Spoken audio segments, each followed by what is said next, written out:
नमस्कार विद्यार्थी मित्रांनो, मी खेमराज चामोर्शीकर तुमचं सर्वांचं टेक्स्टबुक सुपर कोचिंग मध्ये स्वागत करतोय. शेवटी राज्यसेवा पूर्वपरीक्षा रिझल्ट तर लागला, पण मला असं वाटतंय की बरेच विद्यार्थी असे कन्फ्युज असतील आता की नेमके किती प्रश्न येणार आहेत, त्यांचं उत्तर किती शब्दांमध्ये लिहायचं आहे. कारण काहींची तर तयारी असेल, जे फुल सिरियसली फुल फोकसने अभ्यास करत होते की ज्यांना राज्यसेवाच करायची आहे.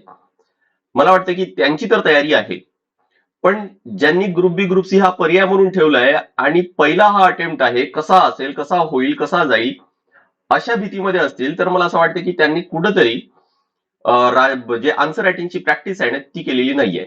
का? कारण त्यांनी ग्रुप बी ग्रुप सी हा पर्याय ठेवलाय. मी हे म्हणत नाही की ते चुकीचं आहे म्हणून, पण जर तुमचा क्लिअर झाला असेल तर मग हा एक खूप मोठा एक चान्स, गोल्डन चान्स तुम्हाला मिळालाय. मी काल ज्यावेळेस आपलं सेशन झालेलं होतं, सर्व फॅकल्टी तुमच्या समोर आले होते गाईड करण्यासाठी. त्यावेळेस मी एक सांगितलं होतं की याला आपण गोल्डन चान्स न म्हणता प्लॅटिनम चान्स म्हणू. कारण काय? इथं दोन कारण सांगतोय. एक, बरेच विद्यार्थी असे आहेत की ज्यांची पूर्वपरीक्षा क्लिअर तर झाली, पण त्यातले बरेच विद्यार्थी हे ग्रुप बी ग्रुप सी साठी सिरियस आहेत. ही रियालिटी आहे. मी काही विद्यार्थ्यांशी बोललोय ऑलरेडी, ते कॉन्फिडंटच नाही आहेत. आणि असे 30-40% विद्यार्थी कमी करा, म्हणजे जेवढे आता प्रिलिम मध्ये सिलेक्ट झालेले आहेत तेवढे. आता राहिलेले उरले, आता ते जे उरलेले आहेत त्यामध्ये बरेच विद्यार्थ्यांची तयारी नाही आहे. आणि हा जर चान्स जर तुम्ही गमवला, मी फक्त एवढं म्हणतोय की ऍटलिस्ट पेपर पॅटर्न काय आहे, ऍटलिस्ट जे 3-3 तास तुम्हाला पेपरसाठी मिळतायत आणि जेवढे प्रश्न 20-20 प्रश्न जीएस मध्ये वगैरे मिळतायत किंवा ऑप्शन मध्ये आहेत, आपण पूर्ण पेपर पॅटर्न समजून घेणार आहोत. ऍटलिस्ट तुम्ही ते 3 तास ते 20 प्रश्न जर असतील तर 20 प्रश्न लिहून आले ना, तुमचे हाय चान्सेस आहेत मुख्य परीक्षा क्लिअर होण्याची.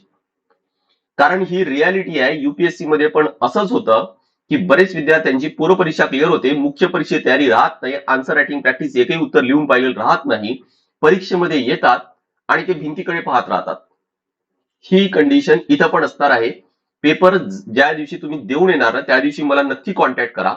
मी माझा नंबर पुढच्या स्क्रीनमध्ये इथे दिलेला आहेच तुम्हाला. मला नक्की सांगा की असे काही विद्यार्थी होते का, आणि बस एवढा प्रयत्न करा की तुम्ही त्यामधले नाहीये. करेक्ट? आणि म्हणून ऍटलिस्ट तुम्हाला पॅटर्न तरी माहित असायला पाहिजे की किती प्रश्न असणार आहेत प्रत्येक पेपरमध्ये. 9 पेपर असतील, एवढं तर सर्वांना क्लिअर आहे. ऑप्शनल आहे, एसे वगैरे सर्व कन्सिडर करून. त्यामध्ये किती प्रश्न असणार प्रत्येकामध्ये, त्या प्रत्येक प्रश्नाचं उत्तर किती शब्दांमध्ये लिहायचंय, त्या प्रत्येक प्रश्नाला किती गुण असतील, आणि एक युपीएससीचा जर आपण स्कोरिंग पॅटर्न किंवा मार्क्स देण्याचा जर पॅटर्न जर समजून घेतला, तर कोणता पेपर असा असेल जो स्कोरिंग असेल. शेवटी आहे काय तर स्पर्धा परीक्षा आहे. स्पर्धा परीक्षेमध्ये सर्वांच्या भिडीमध्ये जर तुम्ही राहिले तर पुढे राहणार नाही, तुम्हाला इतरांपेक्षा थोडं समोर राहावं लागणार आहे. तर कोणता असा पेपर आहे ज्यामध्ये तुम्ही जास्त एज जास्त मार्क्स देऊन काय तर इतरांच्या पुढे राहू शकतात, त्याची एक आयडिया आपण आज घेणार आहोत. ठीक आहे, चला, मी माझा नंबर इथे दिलेला आहे. तुम्हाला कोणतेही क्वेरीज आहे तर या नंबरला डायरेक्ट कॉन्टॅक्ट करा. जर तुमची पूर्व परीक्षा क्लिअर झाली आणि मुख्य परीक्षेसाठी कोणतंही मार्गदर्शनची गरज आहे, लगेच मला मेसेज टाका, कॉल करा, व्हॉट्सअपला सुद्धा सेम नंबर आहे. ठीक आहे, नाही तर गुगल फॉर्म तुम्हाला डिस्क्रिप्शन बॉक्समध्ये मिळेल, तो गुगल फॉर्म नक्कीच तुम्हाला भरायला पाहिजे. यासोबत माझ्या सर्व सेशनचे अपडेट्स आहेत, पीडीएफ आहे, तुम्हाला या टेलिग्रामला मिळेलच. चला बघू आपण वन बाय वन एक एक एक पेपरकडे जाऊ. टोटल 9 पेपर आहेत. करेक्ट? वरचे जे 2 पेपर दिसत आहेत तुम्हाला, मराठी आणि इंग्लिश, ठीक आहे, हे जे आहेत हे क्वालिफाईंग नेचरचे आहेत, 25% मार्क्स साठी आहेत. करेक्ट? आणि फक्त हेच पेपर 300 मार्क्स साठी आहेत. आता 300 मार्क्सचे जर 25% काढले तर 75 गुण तुम्हाला फक्त यामध्ये घ्यायचंय. राईट? जर तुम्ही याची अजूनपर्यंत काहीच तयारी केलेली नसेल, तर मग इथं मी तुम्हाला सांगतोय की युपीएससीचा 1-2 पेपर घ्या, समजून घ्या की कसे प्रश्न विचारलेले आहेत, काय विचारले, तो पण पॅटर्न सांगतोय मी पुढे काय काय विचारले जाणार आहे म्हणून. आणि थोडंफार तरी ते 1-2दा तरी तुम्ही उत्तर आहे, आन्सर आहे ते लिहून लिहिण्याचा प्रयत्न करा. करेक्ट? नेक्स्ट आहे काय, हा, मराठीचा पेपर ऑब्व्हियस आहे की मराठी लँग्वेज मध्ये असेल आणि इंग्लिशचा पेपर इंग्लिशमध्ये, आणि 3-3 तासाचे आहेत. इनफॅक्ट सर्व पेपर आपले 3-3 तासाचेच असतील, हे लक्षात ठेवा. मराठी आणि इंग्लिश जर सोडले तर बाकी सर्व पेपर्स हे मॅन्डेटरी आहेत. करेक्ट? यामध्ये मग पहिला जो पेपर असतो तो आहे एसेचा, आणि हे जे मॅन्डेटरी पेपर आहेत हे सर्व 250 मार्क्सचे आहेत, लक्षात ठेवा. क्वालिफाईंग जे आहे ते मॅट्रिक्युलेशन लेवलचे आहेत आणि हे काय तर ग्रॅज्युएट लेवलचे आहेत. आणि जे पण लँग्वेज तुम्ही निवडली असणार मराठी किंवा इंग्लिश पैकी, त्यापैकी एक लँग्वेज त्या उत्तर त्यामध्ये तुम्हाला काय तर ते लिहावं लागणार आहे उत्तर. यामध्ये पहिला पेपर एसेचा असेल, त्यानंतर मग GS1, GS2, GS3 आणि काय तर GS4 म्हणजे एथिक्स. आणि त्यानंतर काय तर शेवटचे 2 पेपर आहेत ते ऑप्शनलचे आहेत, 8वा आणि 9वा. मुद्दा क्लिअर झाला. सर्व पेपर लक्षात ठेवा. इव्हन क्वालिफाईंग आणि मॅन्डेटरी जे पेपर आहेत सर्व हे कन्व्हेन्शनल म्हणजेच काय तर डिस्क्रिप्टिव्ह तुम्हाला डिटेल उत्तर लिहायचे आहेतच. एकदा समजून घेऊ की आपण यामध्ये जर मराठी आणि इंग्लिशचा जर पेपर आहे, पेपर 1 आणि पेपर 2 ज्याला आपण म्हणतो लँग्वेजचे पेपर्स, ऑलरेडी सांगितलं की 300 मार्कचे हे फक्त 2 पेपर आहेत. क्वालिफाईंग आहे, 25% मार्क्स पाहिजे, सर्वांना 3 तास आहेत, ऑलरेडी आपण पाहिलं. काय काय विचारलं जाणार? पहिला पेपर आहे काय तर मराठी आहे आणि मराठीमध्ये बघ तुम्हाला निबंध लिहायचा आहे 100 गुणांसाठी. परिच्छेदांचे आकलन आहे 60 मार्कांसाठी. सारांश लेखन आहे 60 मार्क. मराठी उतार्यांचे इंग्रजीमध्ये भाषांतर आहे 20 मार्क आणि इंग्रजीचे मराठीमध्ये आहे 20 मार्क आणि परिपाठ आणि शब्दसंग्रह किती तर 40 मार्क. मला असं वाटतं की परिपाठ शब्दसंग्रह कदाचित लगेच आता तर होणार नाही, पण थोडे थोडे थोडे थोडे मार्क तुम्हाला इथं तर थोडे थोडे कलेक्ट नक्कीच करता येतात. आणि 75 गुण मिळवणं मला नाही वाटत की कठीण आहे म्हणून. ठीक आहे.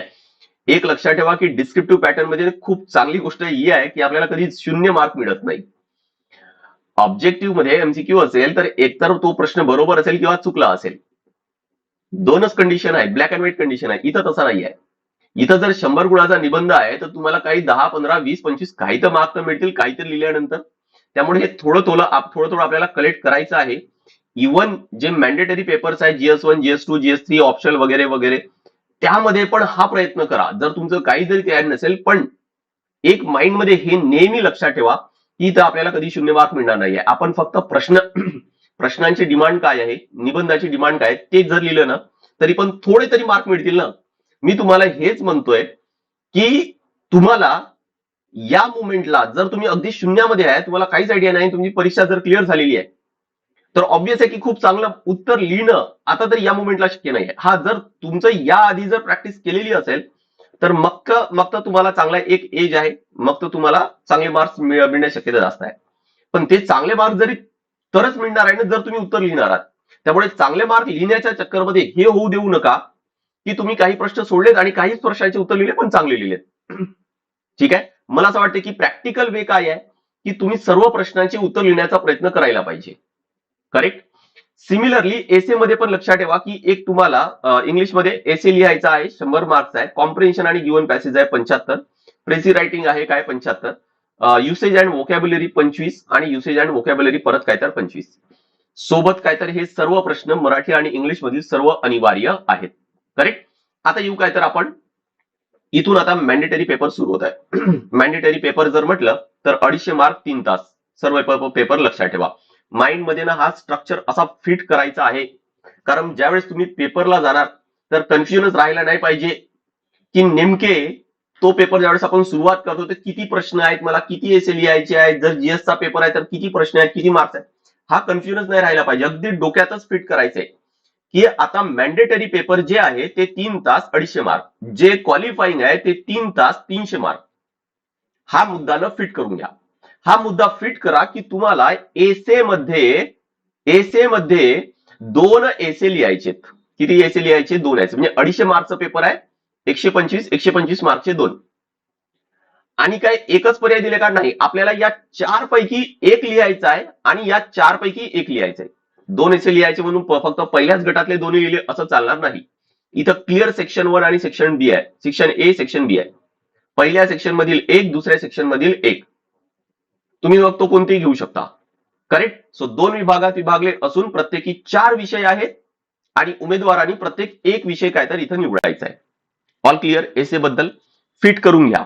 शक्य झाल्यास हा व्हिडिओ 3-4 वेळा तरी पाहून घ्या.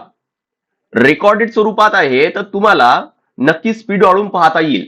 जे काही 20-25 मिनिटाचा व्हिडिओ आहे हा 10 ते 15 मिनिटात तुम्हाला संपवता येईल.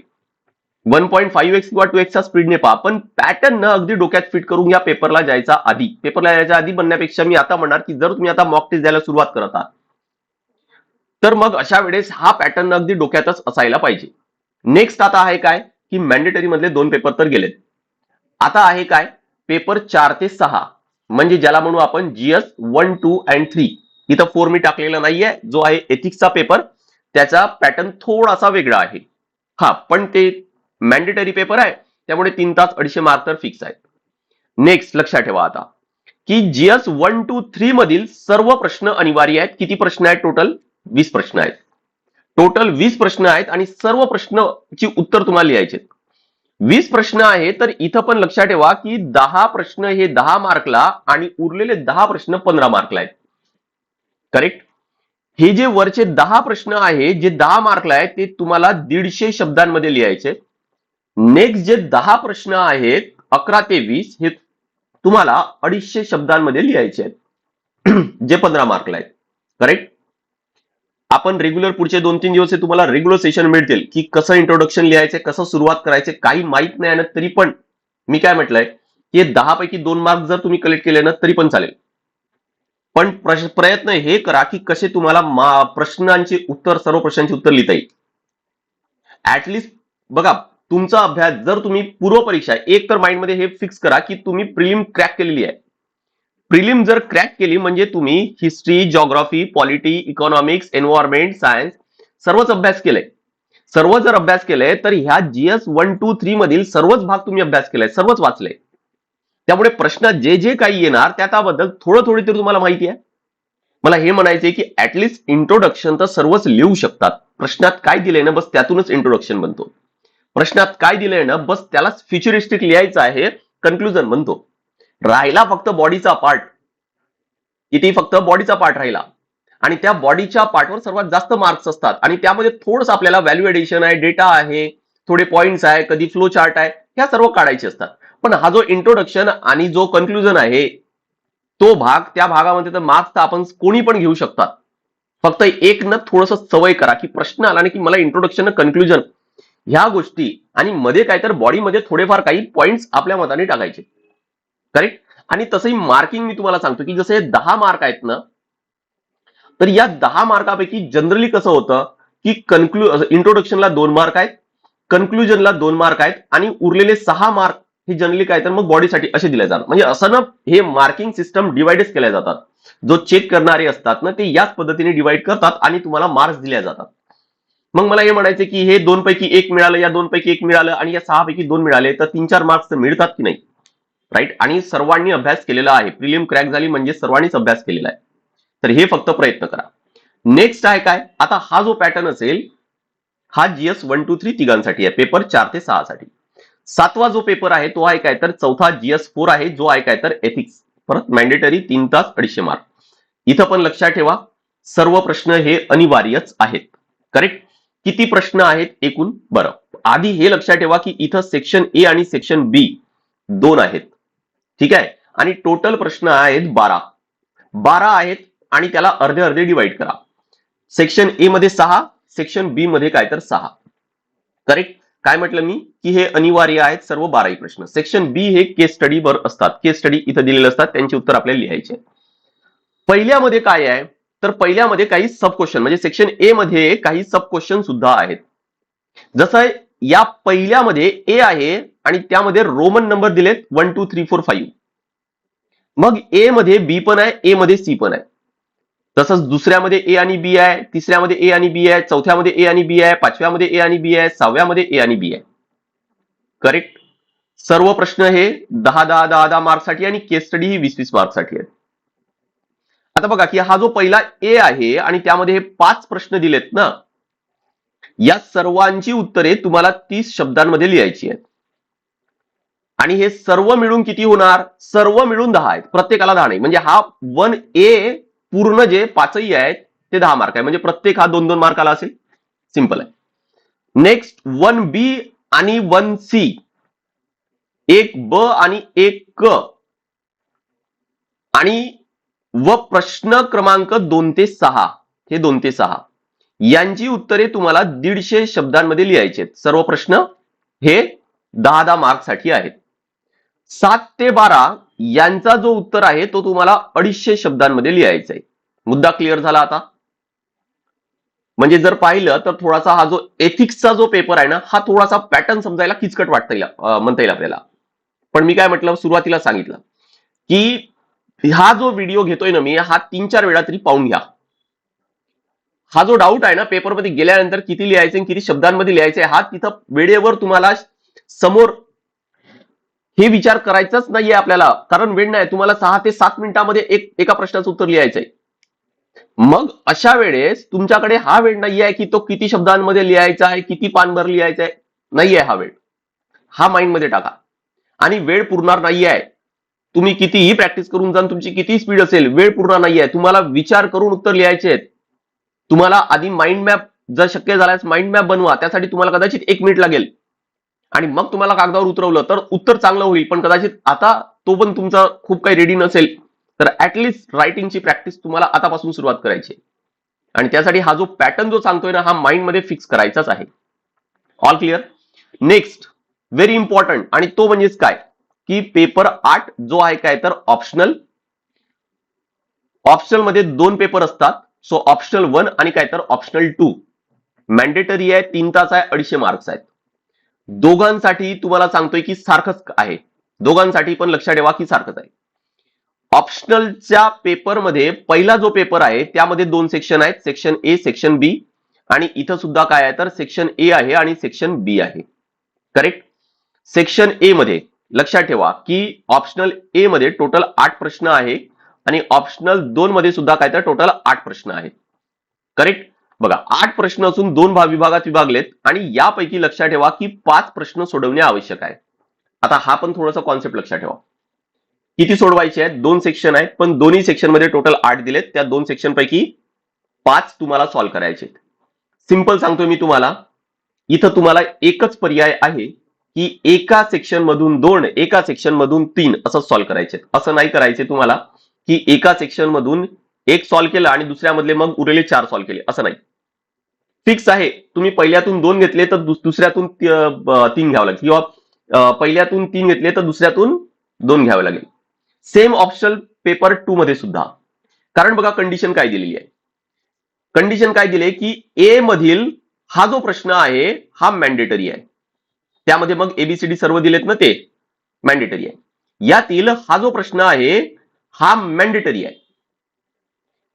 आणि या तिघापैकी मिनिमम एक प्रश्न सॉल्व्ह करणं गरजेचं आहे. या तिघापैकी मिनिमम एक प्रश्न सॉल्व्ह करायचा आहे. म्हणजे झालं ना की पहिल्या मधला जर तुम्ही एक जर सॉल्व्ह केला तर 2, 3, 4 पैकी कोणता तरी एक सॉल्व्ह करावा लागेल किंवा 2 सॉल्व्ह करतील. बरोबर? सिमिलरली सेक्शन बी मधील पण. आणि म्हणून म्हटलं की एका सेक्शन मधील 1 तर दुसऱ्यामधील 3, याच पॅटर्ननी तुम्हाला ते सॉल्व्ह करायचंय. शब्दांची मर्यादा हे प्रश्नामध्ये दर्शवली असणार, त्यानुसार सॉल्व्ह करायचे. पण जर तुम्ही या आधीचे जर पेपर पाहिले, 10 मार्कसाठी किती शब्द आहेत, 15 मार्कसाठी किती शब्द आहेत, 150 किंवा 250, तुम्हाला हे तर रेंज लक्षात आलेली असेल. बस त्याच रेंजमध्ये असणार आहेत. आणि इथं प्रत्येक प्रश्नाला वेगवेगळे मार्क्स आहेत, हे लक्षात ठेवा. मुद्दा क्लिअर झालाय हा सर्वांना? करेक्ट? यस, ऑल क्लिअर आहे. सो सेम ऑप्शनल पहिला आणि ऑप्शनल 2 साठी पण असेल.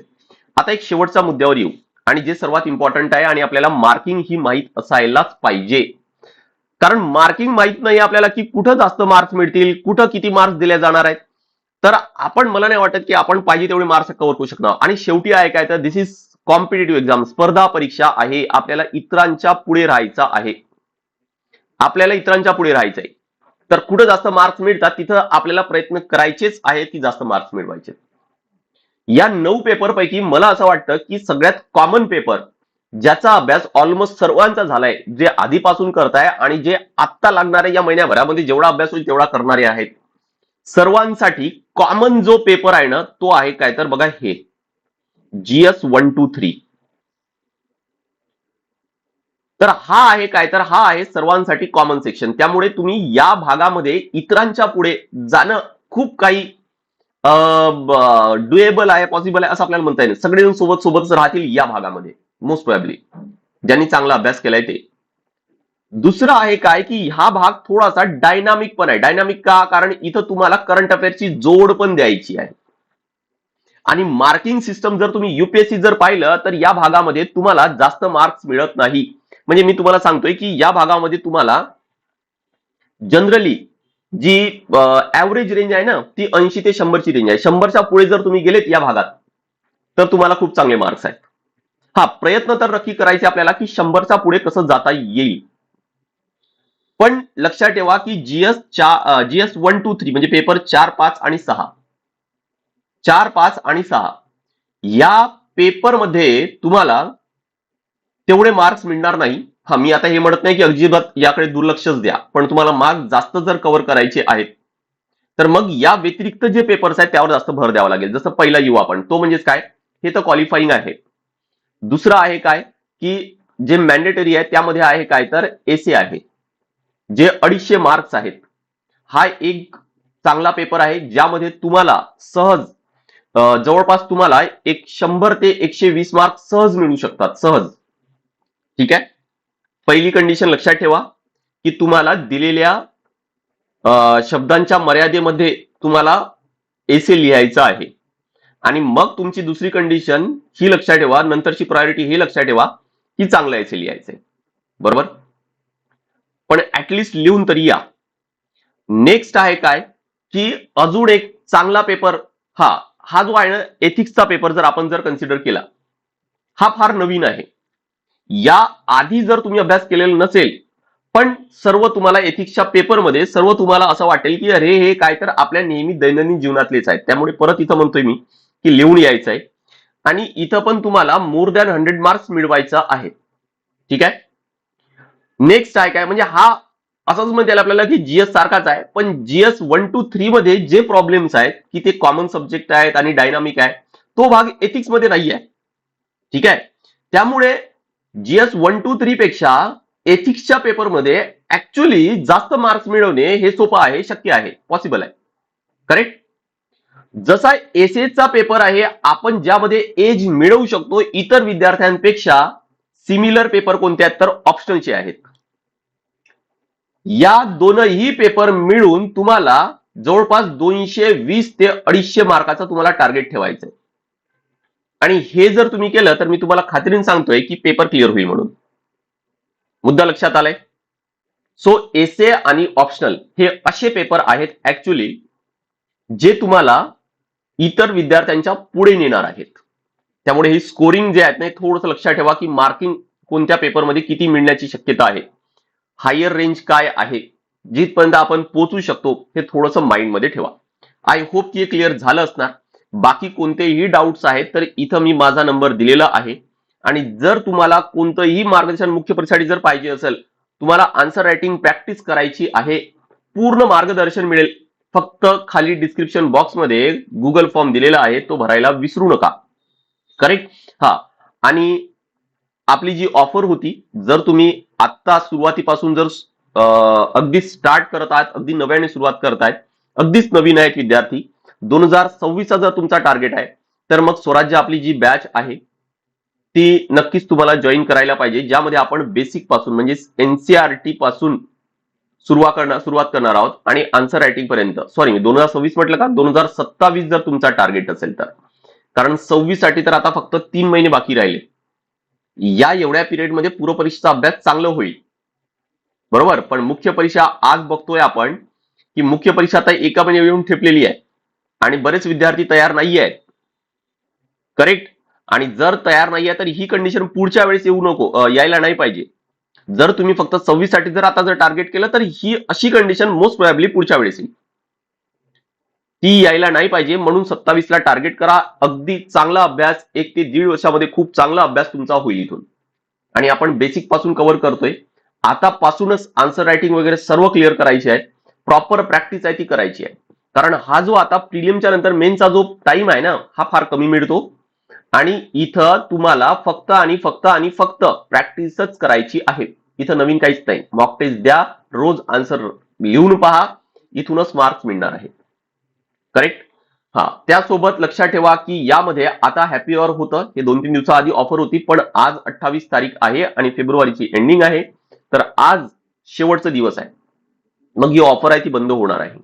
करेक्ट. यामध्ये एक लक्षात ठेवा की आपण बेसिक पासून कव्हर करतो, म्हणजे एनसीआरटी पासून आन्सर रायटिंग प्रॅक्टिस पण इथं होणार आहे आपली तुमची. त्यानंतर तुम्हाला इथं 18 बुक्स मिळतील आणि क्लासचे जे पीडीएफ स्वरूपात क्लास नोट्स आहेत ते पण मिळणार, क्लास नोट्स पण मिळतील. सोबत इथं आपले सर्व क्लासेस लाईव्ह होतात आणि अनलिमिटेड रेकॉर्डेड सेशन्स, त्यामुळे रिव्हिजनसाठी काही प्रॉब्लेम येणार नाही. कोणी कॉलेज स्टुडंट आहे, कोणी वर्किंग आहे, कोणी हाऊसवाईफ आहे, टाइम ऍडजस्ट होत नाहीये, मग त्यासाठी रेकॉर्डेड सेशन तर ते किती वेळा पाहू शकतात, काही त्यामध्ये बंधन नाही. सोबत लाईफ टाईम बॅच म्हणजे तुमचं सिलेक्शन होतपर्यंत, तुमचं जोपर्यंत सिलेक्शन होत नाही तोपर्यंत आपले सर्व क्लासेस, जे पण क्लासेस सर्व तुम्हाला ऍक्सेस मिळेल. नेक्स्ट आहे काय की फ्री मेंटॉरशिप प्रोग्राम सुद्धा इथं तुम्हाला मिळणार आहे. त्यासाठी कोणतेही एक्स्ट्रा पैसे द्यायची गरज नाही आणि 18 बुक्स तर तुमच्या ऍड्रेसवर येतीलच. करेक्ट. माझा नंबर दिलेला आहे, जो काही भरपूर डिस्काउंट मिळत आहे. नो कॉस्ट ईएमआय आहे. आधी फक्त 4 ईएमआय दिल्या जायचे, आता तर 5 मिळत आहेत. म्हणजे परत दर महिन्याला तुम्हाला कमी इन्स्टॉलमेंट भरावी लागेल. तर त्यासाठी माझा नंबर स्क्रीनवर आहे 8793382448. डायरेक्ट यावर कॉन्टॅक्ट करा. बाकी काय नाही ते आपण कॉलवर बोलू. म्हणजेच काय होणार की कोणती ऑनलाईन फ्रॉड वगैरे आहे ना, काही होणार नाही आणि सर्वात कमीत कमी जी पण फीज आहे त्यामध्ये तुम्हाला ऍडमिशन करता येईल. आणि जे तुम्हाला सांगितलं मेन्सचा प्रोग्राम नक्की जॉईन करा. गॅरंटीड सिलेक्शन प्रोग्राम आहे. यामध्ये जर तुम्हाला सिलेक्शन नाही होत आहे तर तुमची फीस सुद्धा रिफंड मिळेल. नेक्स्ट आहे काय की मेन्ससाठी हा जो आपला टेलिग्राम चॅनल आहे तो जॉईन करून ठेवा, राज्यसेवा मेन्स गुरुकुल. या व्यतिरिक्त मेन्सच्या प्रोग्राम मध्ये तुम्हाला करंट अफेअर्स हे दिल्या जात आहेत. मंथली आहे, बाय मंथली आहे, सर्व करंट अफेअर्स आणि टेस्ट सिरीज सुद्धा फुल 10 फुल लेंथ टेस्ट आहे आणि 12 विषयानुसार टेस्ट आहेत, सर्व मिळणार आहे. आणि आन्सर रायटिंग इव्हॅल्युएशन, आन्सर तुम्ही लिहिणार ते चेक करून तुम्हाला इथं मिळणार आहे. तुमचे जे मॉक टेस्ट देणार ते तुम्हाला चेक करून मिळणार आहेतच. मुद्दा क्लिअर झालाय सर्वांना? नंबर स्क्रीनवर आहे, डायरेक्ट लगेच कॉन्टॅक्ट करा जर तुमची पूर्ण परीक्षा क्लिअर झाली असेल तर. आणि गुगल फॉर्म दिला डिस्क्रिप्शन बॉक्समध्ये, तो नक्की भरा. चला तर नेक्स्ट सेशनला भेटूया. This is all from my side. Thank you very much.